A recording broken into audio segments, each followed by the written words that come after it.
a law that the Jewish people were not allowed to benefit from anything in the city. We gave some reasons for it. It was like challah, it was like truma, since it was the first city that they conquered. They wanted to treat it holy, since it was on Shabbos. They wanted to treat everything holy.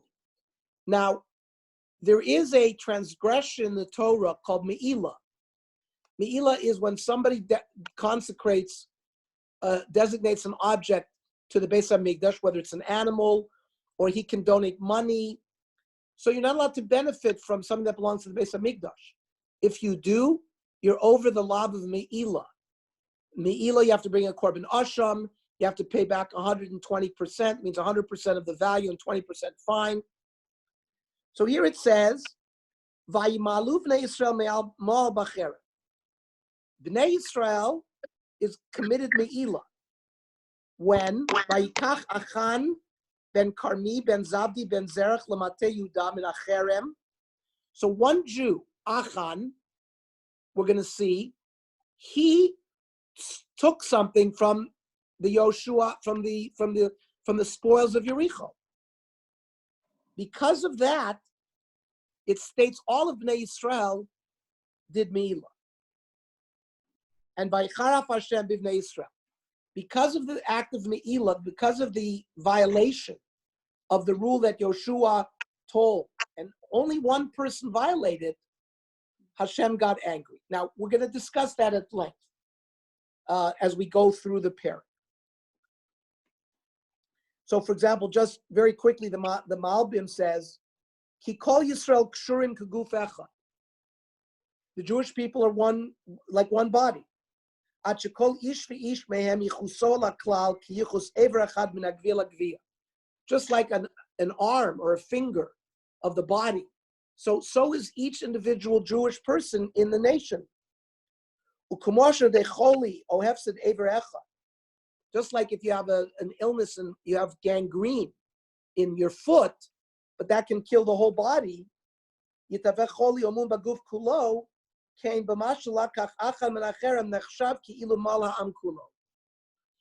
though one Jew committed me'ilah, it's as if the whole Jewish people did it.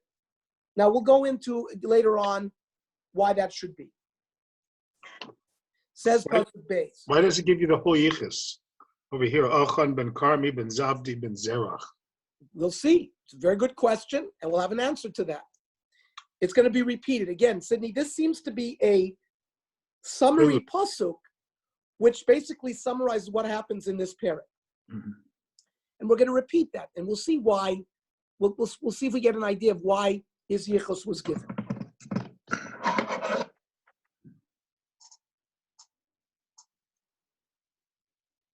By the way, yeah. So Vayishlach Joshua Nashim Yericho Ha'ai. Joshua once again sends spies from Yericho to a city called Ai, which is to the east, which is to the west towards the Mediterranean from Yericho. Asher in Beit Aven Mikedem LeBeit El. But it's east of Beit El. It's not as far west as Beit El. It's a little east of Beit El. And remember, this should recall. Some of you should recall a pasuk. Somebody mikedem lebeit El. When Avram Avinu first comes into the land of Israel in Parshas Lech Lecha, it talks about the city of Ai, mikedem lebeit El. And Joshua says to these Meraglim, Vayomer Alehem Lemor, Aluv Raglu Ta'aretz, evaluate the city of Ai through spying, Vayalu Anashim Vayaraglu Ta'ai, Vayashuval Yoshua Vayamu Elav, Al Ya'al Kol Ha'am. This is going to be an easy conquest. The whole nation doesn't have to come. Just Kalpaimish or Kishlosh Lafimish, 2,000 or 3,000 people, will be enough. Ya'aluv Yakuata'ai. Al Tiagasham et Kol Ha'am. You don't have to bring all the people there. Ki Ma'at Hema. There's very few people in Ai. They're not strong. We'll be able to beat them with a few people. Vayalu min ha'am shama kishloshet alafim ish, but vayanus lifnei anshe ha'ai. Lo and behold, the Jewish people have their first setback. They are chased away by the people of Ai. Not only that, says the next pasuk, vayakumehem anshe ha'ai kishloshim v'shisha ish. They killed 36 Jews. Vayerdefum, and they chased them, lifnei ashar ad ashvarim, vayakum b'morad, vayimas levav ha'am vayilamayim. And this caused the hearts of the Jewish people to melt. By the way, when it says that 36 people died, says the Gemara in Baba Basra and in Sanhedrin Mem Dalid, the Hatanya, Yair bem Nashel, Machir bem Nashel, Noldu b'mei Yaakov. If you remember, Menashe and Ephraim are born in Egypt. The children of Menashe and Ephraim are also born on the lap of Yaakov Avinu while he was still alive.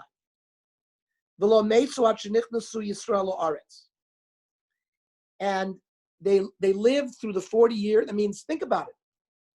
The Jewish people, when Yaakov Avinu came down, from the time of Yaakov Avinu until they left was 210 years. So, and then there was 40 years in the desert. So you're talking about 250 years. And they were still alive, Yair ben Menashe and Machir ben Menashe. Now, how do we know they were still alive? Says the Gemara. Shneamar, vayakum mehem anshe ha'ai kishloshim v'shisha ish, v'tanya shloshim v'shisha mamish de Rabbi Yehuda. So there's machlokas tanoi. Rabbi Yehuda says 36 people died. Omer Rab Nechemya, v'chinemar shloshim v'shisha, v'halo lo nemar ela kishloshim v'shisha. It has this strange syntax. It says kishloshim v'shisha ish. It doesn't say shloshim v'shisha. It says like. Says Rab Nechemya, elazeh Yair ben Menashe sheshakol keruba shel Sanhedrin. The Sanhedrin has 70 people in it. So the majority of the Sanhedrin is 36, like run above 35. And he was valued like the majority of Sanhedrin. So it was Yair ben Menashe that was killed. Some say that he was killed along with the 36. Some say it was just him. And Pasuk Vav, Vayikra Joshua simlotav. Joshua tears his clothing.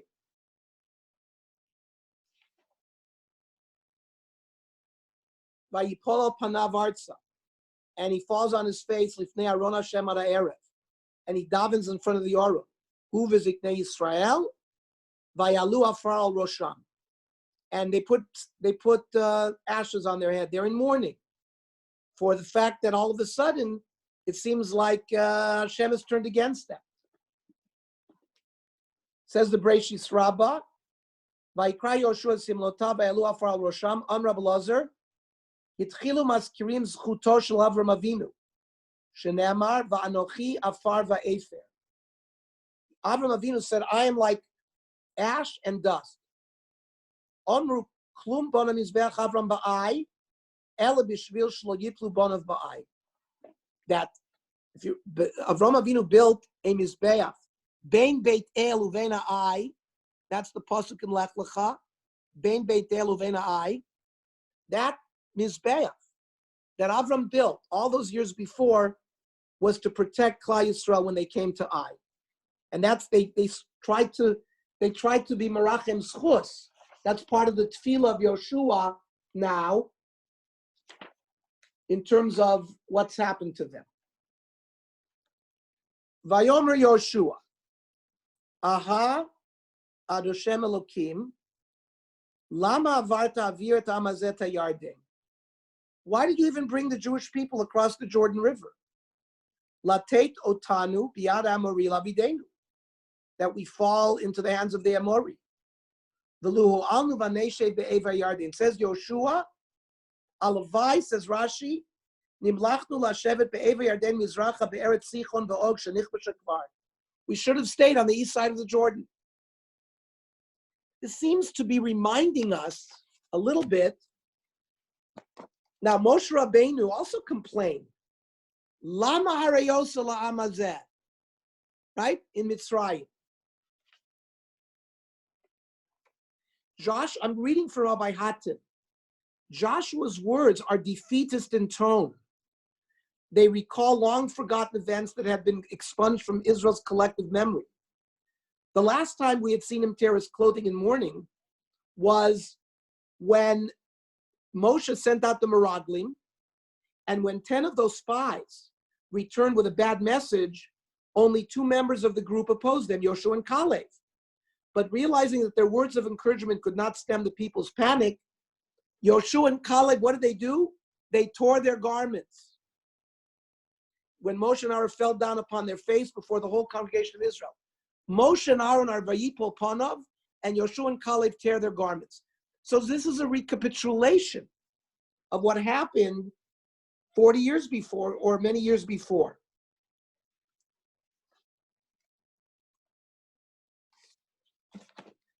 Back to the psukim. Says Yoshua, Biad Hashem, Ma Omar. What can I say? We in fact ran away from our enemies. We turned our neck to our enemies. And what's going to happen?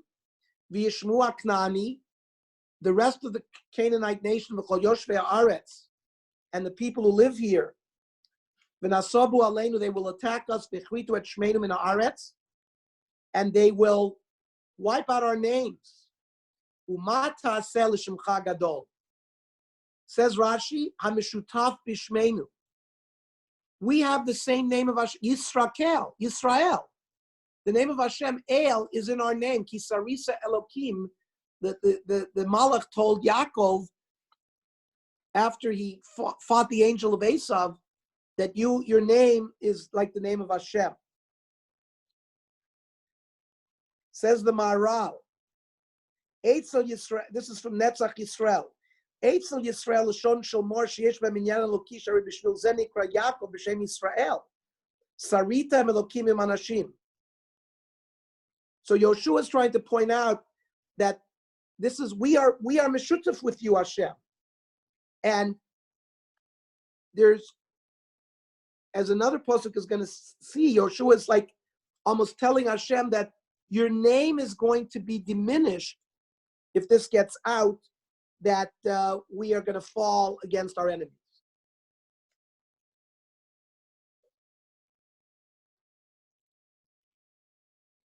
So, Vayomer Hashem el Yoshua kum lach, stand up. Lama zata nofel al panecha, you don't have to fall on your face. Chata Yisrael, yes, the Jewish people have sinned.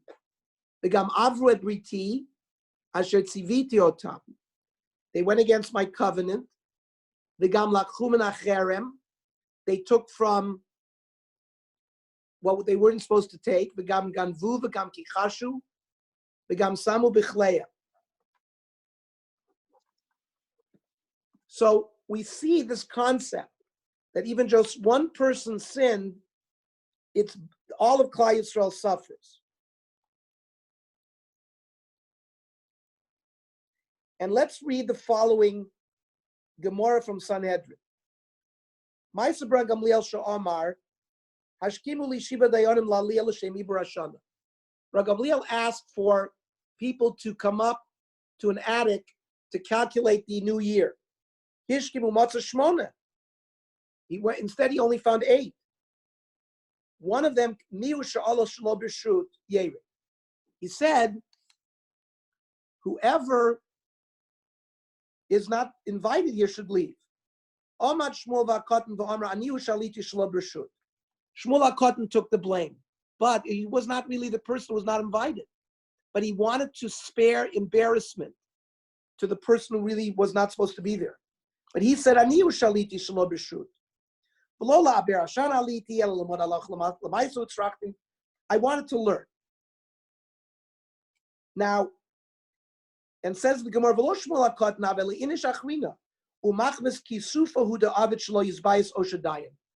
he did it to not embarrass the other dayan. Says the Gemara, where did he learn that from? He learned it from Shchanya ben Yechia. Where did Shechania ben Yechiel learn it from? From Yoshua. Dichsiv. Vayomer Hashem Yoshua. Kum leich lama zaton afel. But Hashem tells Yoshua, Chater Yisrael. He doesn't point out an individual person. Doesn't want to embarrass a person. Amar lefan Ribono shel olam. Mi chata. So Yoshua asks, who sinned? Amar lo v'chi dilatorani. What am I going to say lashon hara? Leich hatel goralot. So we're going to go through.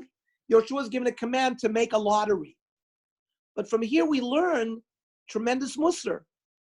That from Hashem to Yoshua, from here, Shmuel HaKotan learned, do not embarrass another person. From here also we learn the concept in Masechta in Sanhedrin Mem Dalid. Afal pi shechata Yisraelhu. It's a very important halachic concept. Once somebody converts to Judaism, you can't convert back. You're a Jew. You're now a sinner. We learn it from this pasuk. Afal pi shechata Yisraelhu. Because that's a drasha from this pasuk of Chata Yisrael. A Jew remains a Jew no matter what. He can't get out of it.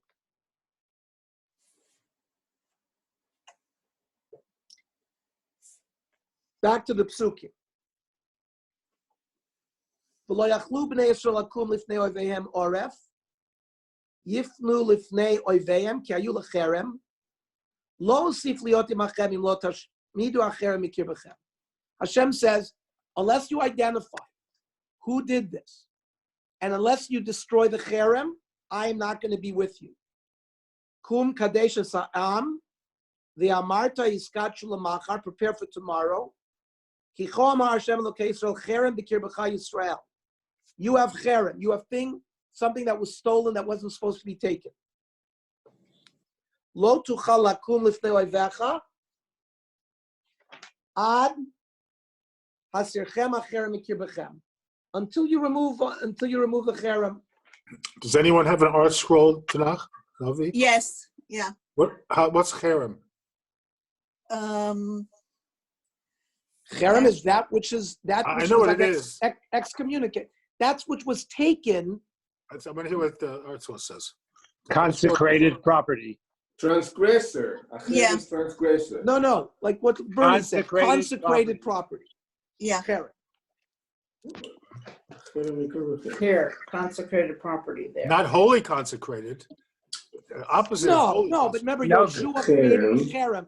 Yoshua said, anybody who takes from this goods, it's right. us. Right. I understand. It has. I see. Transgressing your midst. The consecrated property here. It's because God consecrated before they went in. God told them not to take anything. Well, Yoshua told them. Told them, and we're going to see the Beis Din Shomala agreed to this psak of Yoshua, and we will see that Chazal very soon. But doesn't it say Doraisa that you can't embarrass a person? Why do they learn it from? Isn't it in the Chumash? You can't. Where is it in the Chumash? Doesn't it say? I think maybe in Vayikra it says Yalbin. You know that you can't. It's like that's a chazal.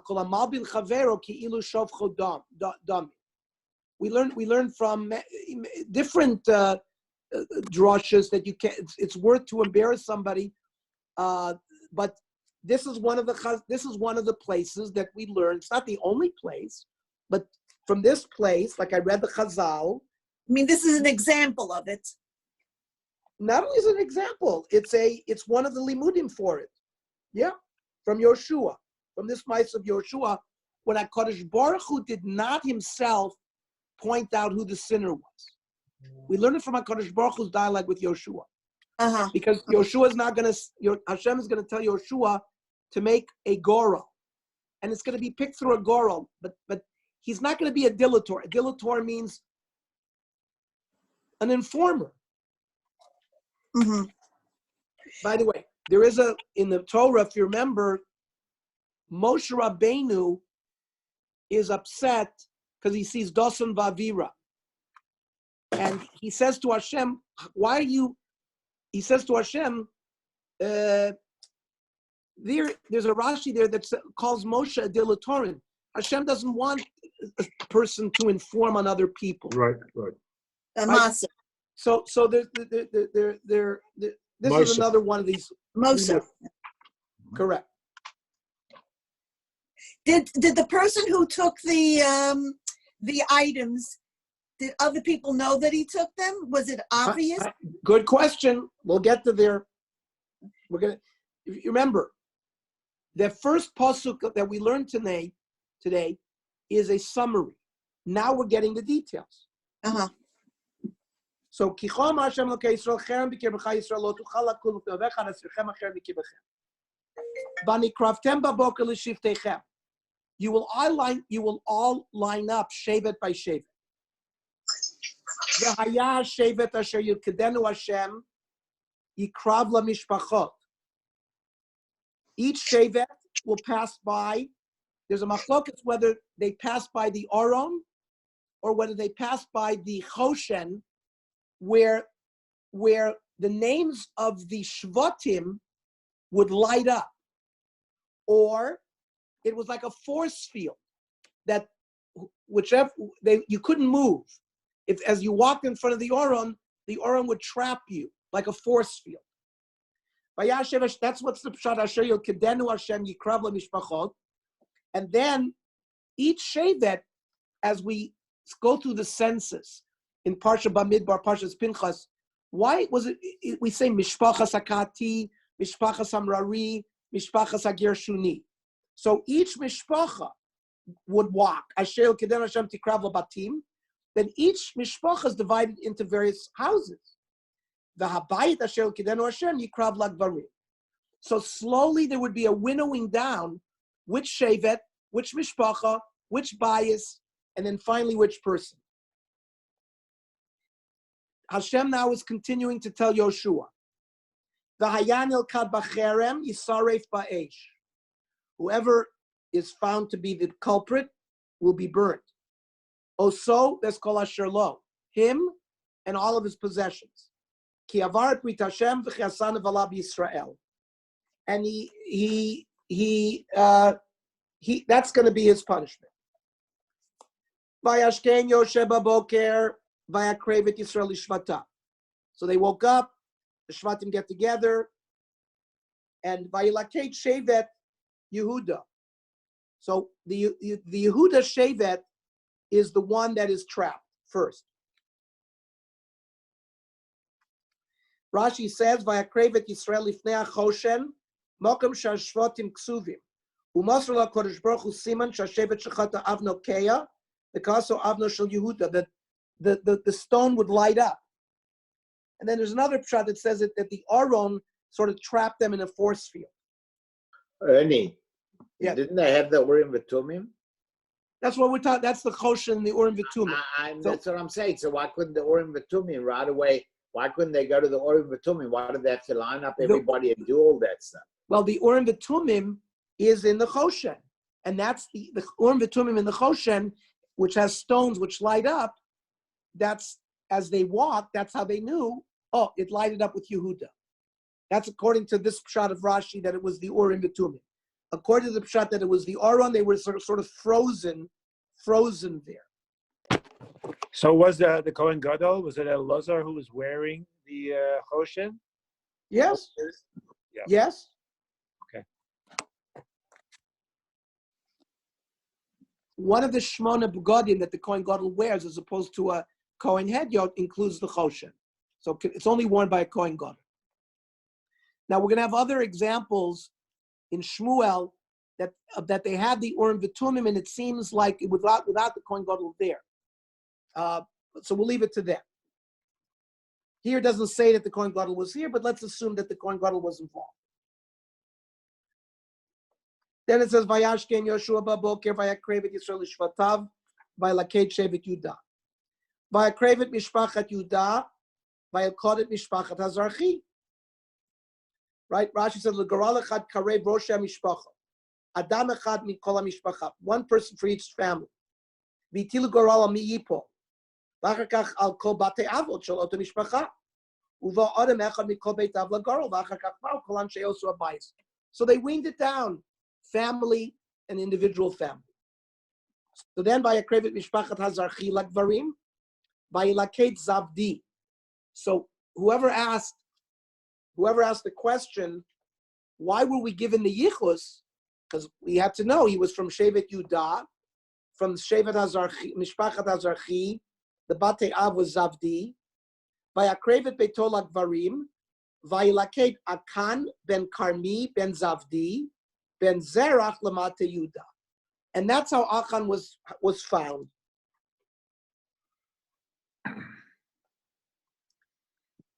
Vayomer Yoshua. If he, as they were putting the different mishpachas there, and they're getting closer to Achan, doesn't he say Chatasi? Why doesn't he? It's clear that he's going to be found out very soon. Let's see. Let's see what happens. Vayomer Yoshua Lachan b'ni simna kavod. He says, be respectful. Hashem Elokei Yisrael, v'tein lo toda. Confess. V'aged mali me'asita. Don't be afraid. Al techached mimeni. Says Rashi, quoting a medrash, simna kavod, hitchila hotzi laz ala gora. Achan started to say, what? This girl's not worth anything. Omer lo b'gorala tabalai ata velazar kohen gdolei adoratem hatel hagoral shnechem v'yipol alei echad. Why don't you do the girl between one of you two? It's got to fall on one of you. He was trying to reduce the nemanus of Klal Yisrael in the girl. Omer lo simna. Rashi is focusing on this word na. He's like begging him. Bevakasha mimcha, al totzi laz ala goralot. Why? Shebo atida haaretz lechalek. Later on, after we had conquered for 7 years all of the nations, there's going to be a process where they divide Eretz Yisrael to all the shvatim. How do they do it? With a goral. It's a lottery. When we're going to go through how they did the lottery there. So Yoshua now is trying to make Achan confess to show that the goral is correct. Vayan Achan et Yosh, and to give nemanus in the goral, because eventually you're going to have to use the goral for other things. Vayan Achan el Yoshua vayomar ananochi chatasi Hashem Elokei Yisrael. He confesses. V'chazot asiti. And he describes it in detail. Va'ere bashalal, when he was in Yericho, he saw an aderet shinar. Right? That's a beautiful coat that came from Babylonia. And Rashi says, in Itztal Bavli, Shekol Melech Shlokon Lo Platrin Beit Yisrael Lo Niskar Daitam Bachusa. Every rich person wanted to have this kind of coat. And when the Melech Bavel would come, like to his embassy in Yericho, he would wear that too, says the Bereishis Rabbah. Achaz Tova Umasayim Shkolim Kesef, and 200 silver coins. Ulashon Zav Echad Chamishim Shkolim Mishkalo, and a piece of gold worth 50 shekel weight. Ve'echmedem, and I lusted after it. Ve'ekachem, I took it. V'hinam tmunim ba'aretz, I buried them. B'toch ha'oli, in my tent. Ba'kesef tachtea, and the money is underneath the coat. Vayishlach Yoshua malachim, vayarutzu ha'ohela. Now, why did they have to run quickly? Rashi, shlo yagdimu shevet Yehuda. Now, Shevet Yehuda wants to protect one of their sons. So maybe their neighbors would go in there and get rid of it, get rid of the evidence. So very quickly, the Yoshua's messengers get there. And they find everything the way he said. They take the cherem by Yoshua. They show it. They show it to the Jewish people. Vayikach Yoshua et Achan ben Zerach, that Kesef et Aderet. He takes the money, the coat, the Lashon Hazav, et Banav, et Bnotav, his sons and daughters, that Sharov et Chamorov et Sonov et Olo, that Kol Shalo, the Kol Yisrael Imo. He takes them all by Aluotam Emek Achor. Vayom Yoshua Machar Tanu. Whatever evil you did will come to you. So call Yisrael Evan. It says the Bnei Yisrael stoned him. Vayisrafu osam ba'esh. Now there's a famous machlokas between Rashi and the Radak. The Radak says that they burnt not just Achan but his sons and daughters. He had no wife, but even the sons and daughters, says the Radak. Rashi says no. The sons were brought and the daughters were brought liros biriduyov v'yisru malasos kamo. They should just be warned, and they would see what happened to their father, so they would know. Back in Pasuk Tezvav, where Hashem tells Joshua that Vayan el kad bacher misaref ba'esh oso v'kol asher lo, that whoever you find that did this should be burnt in fire, and him and everything he has. Says the Radak, Lefi shava b'cherem yecharam kol rechusho uvanav uvnotav haktanim shein bichlal mamono eitz ha'onesh. Says the Radak, that they are considered part of his mammon, and they will be punished the same way. And then any adult children named bnei onesh lefi shiro v'shasku v'avru b'cherem. So somebody asked me, did they see? According to Radak, they get punished because they saw what their father did and they didn't say anything. V'isha lo hayta lo.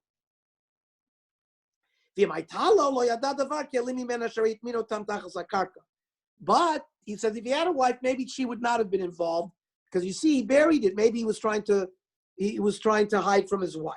That's what the Radak says. Anyways, so this is Machlokas, Rashi, and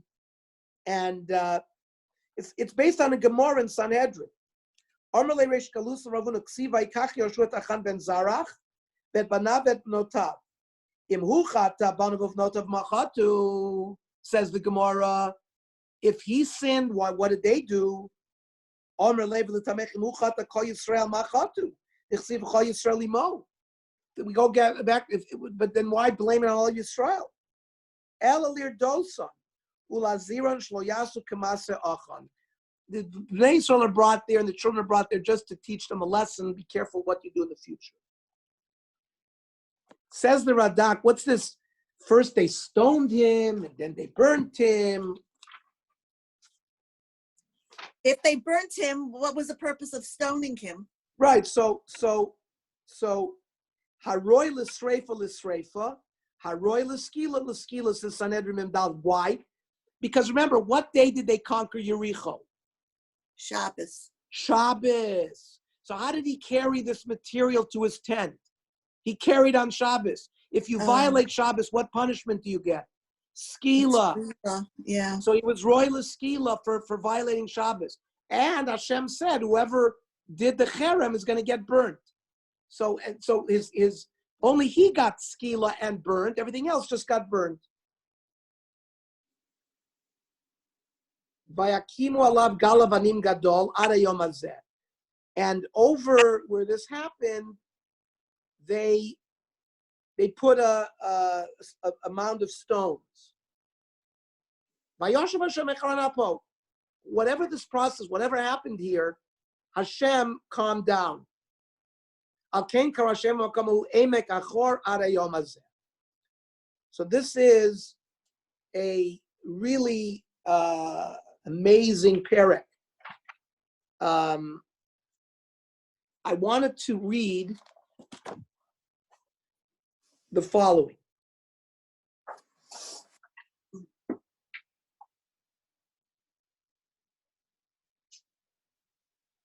So first of all, I'm reading again from Rabbi Hattin.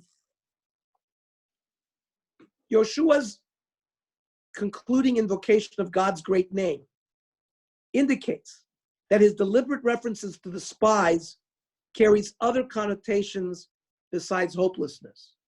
Remember, when the spies came and told the story in the times of Moshe Rabbeinu, the Jewish people felt hopeless, and they cried, and therefore they were punished. Here, Yoshua, like his mentor before him, who also reduced Hashem's anger by appealing to a special relationship with Israel, Joshua again recalled the insoluble link that binds Hashem to his people. God's presence in the world, his great name, is a function of Israel, serving as the bearer of his message. Again, that's why we have this concept of shituf, that it's a partnership. The name of Hashem is part of the name of Israel.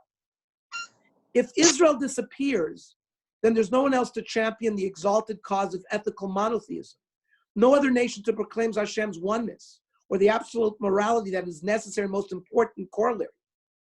In effect, Joshua proclaims that even though Israel has failures, there must be divine forgiveness and the opportunity for rectification, if not for Israel's sake, then for the sake of God's own survival, in a sense, because his name. And therefore, this is not a mournful dirge or defeat, but it's a call to go forward. In effect, God declares there is a cohesive bond between the destiny of Israel as a people and their moral and ritual conduct. When the nation of Israel as a whole sincerely absorbs God's laws and fulfills his command, then they enjoy the success and triumph that are the products of his direct involvement in human history. But when they stray from his directives and replace his guiding teachers with false gods of their own making, then they experience all of the failures that natural circumstances would otherwise confer. The fortunes of the individual typically follow more convoluted pathways, so that evil people may enjoy victory, while the righteous sometimes perish. Rasha v'tovlo tzadik v'ralo. But the national fate always unfolds according to the perceptible axiom that when we as a nation observe God's laws and fulfill his commands, we enjoy success. So that's one of the limudim of this concept. However, I want to go into as well this most astounding concept between what seems like an Achan's act of petty theft and the accusation that God leveled against the whole people. So Right. the people of Israel sin. What's going on with this? So this is a principle of co-responsibility. In halacha, we call it arvus. Kol Yisrael arevim ze lazeh. But it has halachic principles. For example, Rashi, in Rosh Hashanah Chaf Tes Amud Aleph, there it says that if somebody recited Kiddush, even though I'm Yotzei Kiddush already, I can go to somebody else's house and recite Kiddush for him. Now, that's not the same case as, for example, by other, like if by Birchas Nenin, if I, it's only by mitzvahs like Kiddush, I can already make Kiddush for somebody else, even though I'm already Yotzei myself. That's midin arvus. And it's this concept, rabbinic tradition, basing itself upon the episode of Achan, as well as some other relevant texts, formulated this principle that lies at the foundation of Jewish nationhood, a unique characteristic of Israel that sets it apart from most other peoples. All Jews are co-responsible for each other, and Jewish individuals are regarded as being organically connected to the larger group. There is no such thing as living a Jewish life that is indifferent to the larger community or aloof from the trials and triumphs of the nation. Thus, a Jew, first of all, lives his life as an individual before God. He's responsible to God for his personal conduct and his private moral decisions. At the same time, however, the Jew must live his life conscious of the larger community of which he is part. He must share in their moments of joy, sorrow, and not distance himself from their suffering. Inspired by this power, we do not speak of the Jew or of the Jewish community, but rather of the people of Israel. The individual may perish and disappear. The community may descend into oblivion. What happened to Spain? What happened to Poland? They've descended to oblivion. But the nation that is bound in a covenantal relationship with the Creator will live for Israel.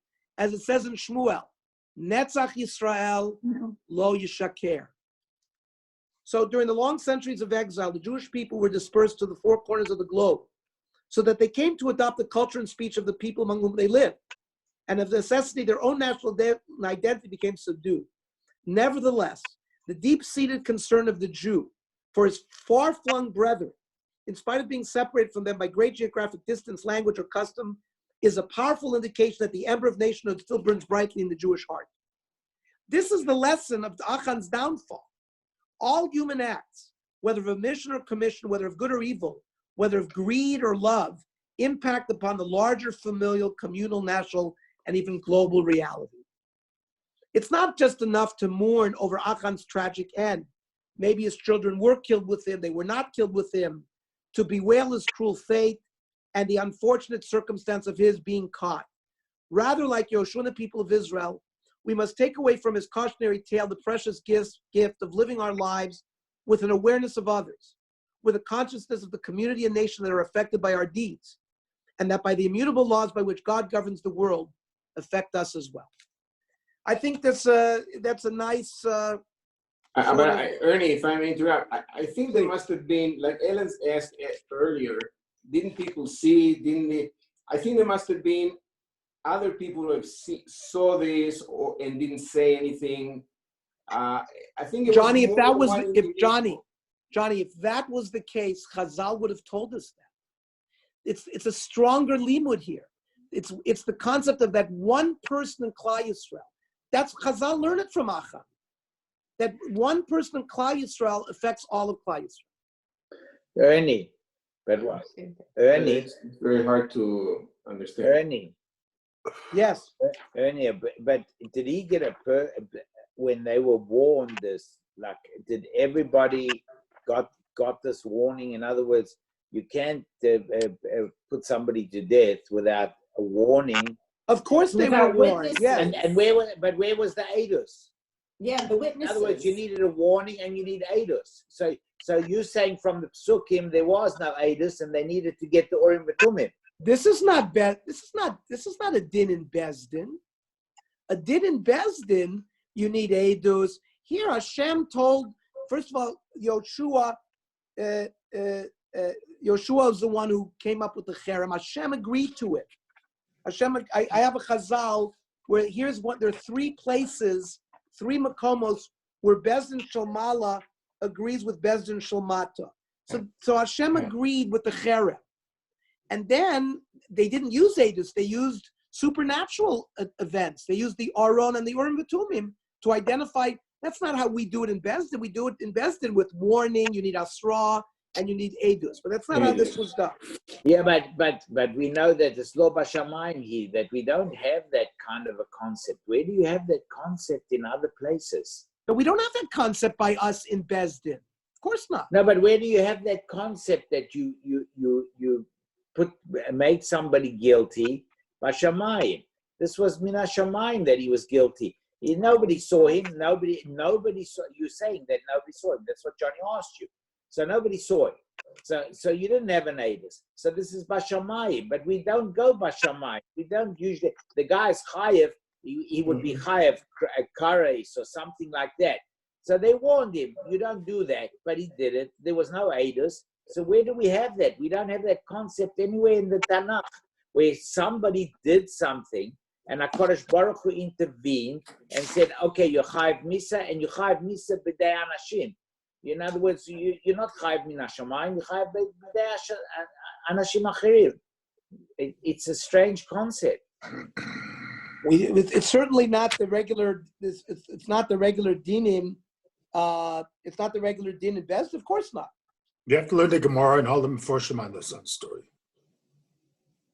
Ernie, I would just say in answer to Walter's comment that HaKadosh Baruch Hu obviously told Shua that nothing could be taken to flee Yericho. So Yoshua must that God gave him to the Bnei before they went and killed everybody. But Ernie, I want to make one more point. Is that if you talk about Arevus, the whole concept of Chilul Hashem is based on a opposite mention of Arevus. We are when one person reflects Bernie, the entire. Bernie, we can hear you, Bernie. none of You're us can breaking hear you up. well. Your connection is not good. You're breaking up. Okay, sorry. Sorry. Ellen? Again, Bernie, In again. Ernie, in response to Ellen's question, they didn't stone him and burn him and do do all that to him. It says in Rashi they stoned him because he was Mechal Shabbos. Right, They which burned his residence and his metaltalin, and they Vayiskalu his shore and his behema. There's three different parts of his assets that they destroyed. That's what the Right. pasuk is part of. Yeah, Right. we said that. We said that. Right. The Right. skila was for Shabbos. Haroy l'skila l'skila, haroy l'streifa l'streifa. What was the Chil Shabbos? As I said, He because took it in remember Shabbos. the battle was done on Shabbos. Oh, I see. So Okay. he took the material, he buried it in his tent. So was it Hotzah on carrying? Shabbos. Carrying. Carrying. But Exactly. he also took things that he couldn't even really use, because what was he going to do? Put on this coat among everybody else? They knew that he would have stolen it. He lusted. but if He you- lusted. He lusted after it. He could have used the money. We used. He liked They it. used But the it said language. he took away, he stole things twice during the time of Moshe. He It couldn't wasn't his control first himself. offense. Well, there are Chazals that he did He other was a- things. That he he was a was boiling Ganesh. the rock. See, eventually Chazal, when it says Nevala Yisrael, so that's the same language that is used by if you rape a Nara Moirasa. So I didn't quote the Chazal. Some say he also did. They pile it onto Achan. I think it's a more powerful. I think you can see the Meforshe HaMikra try to develop this message of Arvus, that he violated what Joshua gave them one mitzvah, don't violate it, he violated it. It made Hashem very angry, and it set a course for them that now that they're coming into Klal Yisrael, they must live according to God's rules. Yeah, but Ernie, And I don't if understand they one do, thing. they'll have success. If they don't, they won't.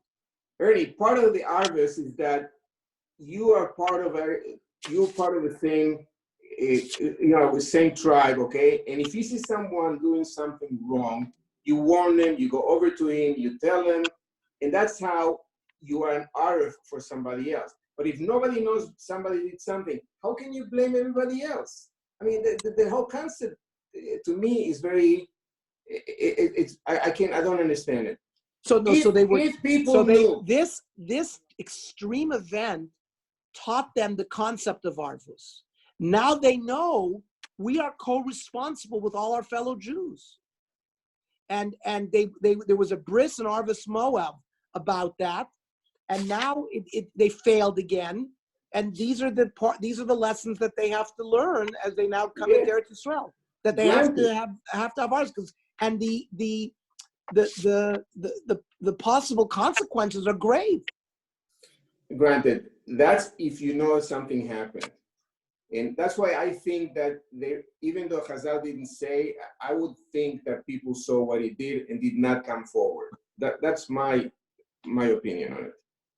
So remember, I read the Radak that said that his sons and daughters knew, and that's why according to him. So there you go. So at least but it doesn't somebody say. But it doesn't say the neighbors. But it doesn't matter. Even his sons and children, right there, somebody saw and should have come forward. So according to Radak, they were punished. What? According to Radak, what? So according to the Radak, the sons and daughters were burnt as well. Probably. Rashi says no. No, that's the machlokas Rashi and Radak, whether the children were because the pasuk is okay. Anyways, that's what this is about. Fantastic discussion, fantastic exposure to this fascinating parak about Achan, and let's hear some other ideas during the week. Thank Okay, you. okay. Okay. Thank you very much. Thank you. Good night, everyone. Thank you. Thank Good night. you. Good night. Good night. Boas.